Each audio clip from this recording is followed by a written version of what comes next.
সেপ্টেম্বরের 9 তারিখে সকাল 11:30 নাগাদ চিত্রকূটের দণ্ডামি রিসর্ট ছেড়ে আমরা বেরিয়ে পড়লাম।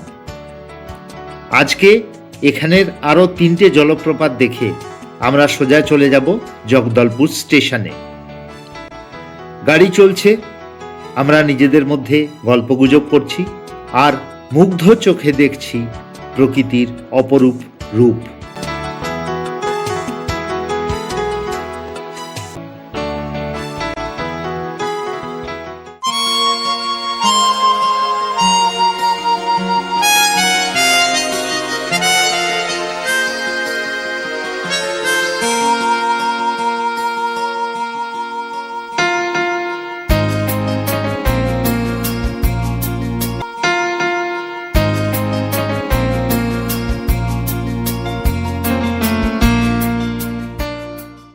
ধূসর আকাশের প্রেক্ষাপটে সবুজ গাছ আর মোরামের রাস্তা অপূর্ব এক কন্ট্রাস্ট তৈরি করেছে। আমরা এখন এসে পৌঁছেছি তামড়া ঘুমর জলপ্রপাতে। আমাদের এই দণ্ডামি রিসর্ট থেকে আসতে মোটামুটি আধ ঘন্টা লাগলো। খানিকক্ষণ রাস্তা তো আমরা একদম মোরাম বিছানো রাস্তা দিয়ে এলাম। আমি তো এই সব ফটো তুলতে গিয়ে লেট লতিফ হয়ে যাচ্ছি, সবাই রেগে যাচ্ছে আমার ওপরে।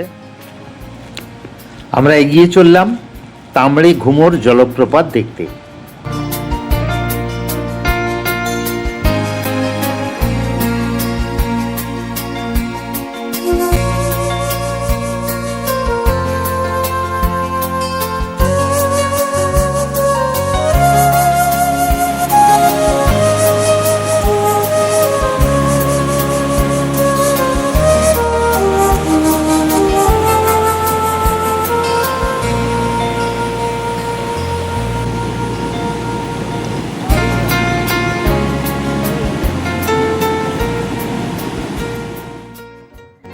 এই জলপ্রপাতটি যতটা সুন্দর ততটাই সুন্দর এর চারপাশে সবুজের মহাসমারোহ। আহা, কি দৃশ্য!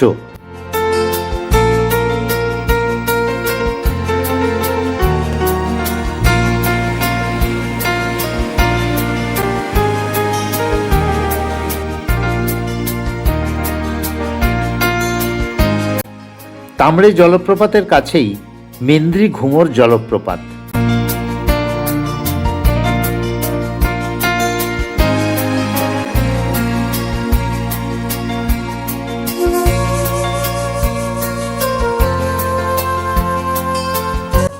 এখানেও সবুজের আধিক্য আমাদের চোখ ও মনকে প্রশান্ত করে তুলল।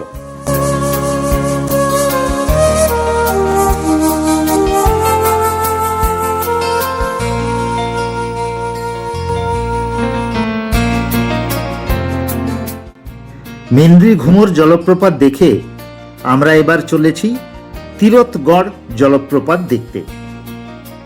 এখন আমরা ঢুকে পড়েছি কাঙ্গের ভ্যালি ন্যাশনাল পার্ক চত্বরে।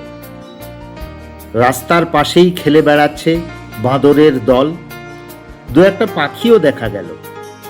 এখানে রাস্তার অবস্থা কিন্তু মোটেও ভালো নয়।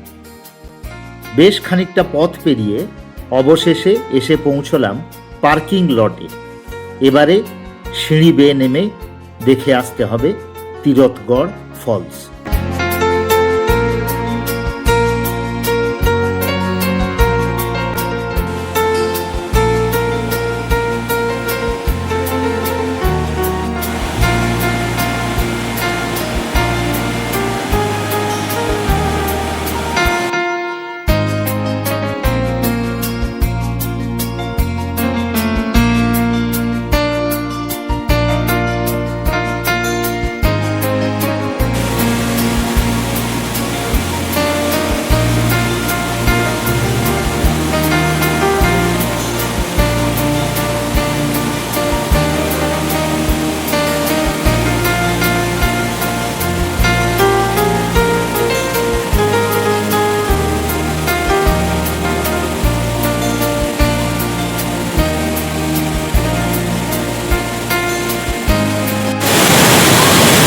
বেশ কিছু সিঁড়ি পেয়ে অবশেষে এসে পৌঁছেছি তীরথগড় জলপ্রপাতের একদম নিচের অংশটায়।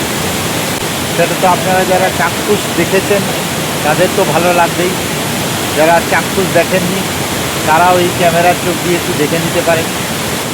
সিঁড়ি দিয়ে নামতে হলো, তবে রাস্তা প্যাচপ্যাচে থাকলেও কাদার কারণে, বৃষ্টির কারণে চারিদিকে রাস্তায় এই সিঁড়িতে রেলিং দেওয়া আছে, সুতরাং খুব যে অসুবিধে হয়েছে এটা কিন্তু বলা যাবে।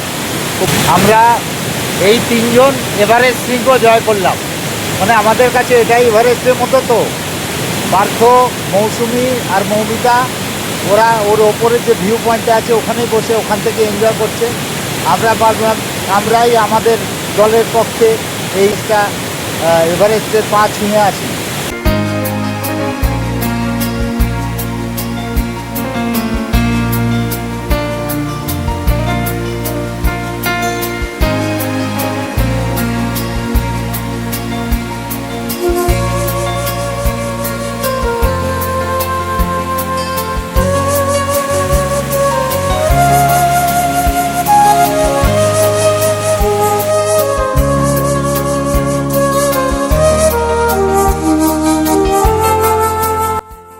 নেমে উঠে শ্বাস ফুস হয়ে গেছে, হাঁটু ঢিলে হয়ে গেছে।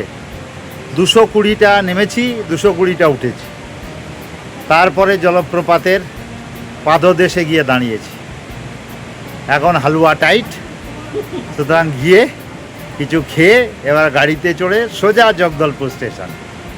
তো এই তীরথগড় জলপ্রপাতের সঙ্গেই আমাদের জগদলপুর বেড়ানো শেষ হয়ে গেল।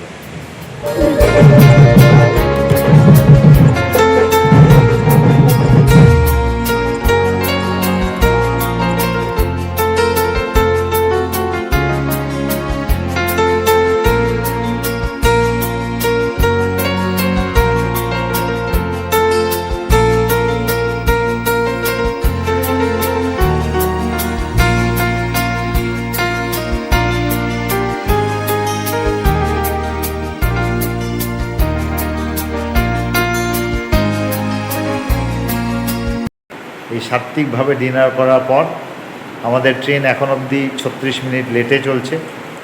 জানি না আর কতক্ষণ লেটে চলবে বা ঠিক সময় এসে পৌঁছবে কি না। সুতরাং এলে আমরা খাওয়া দাওয়া তো করেই ফেলছি, উঠবো, উঠে বালিশ পেতে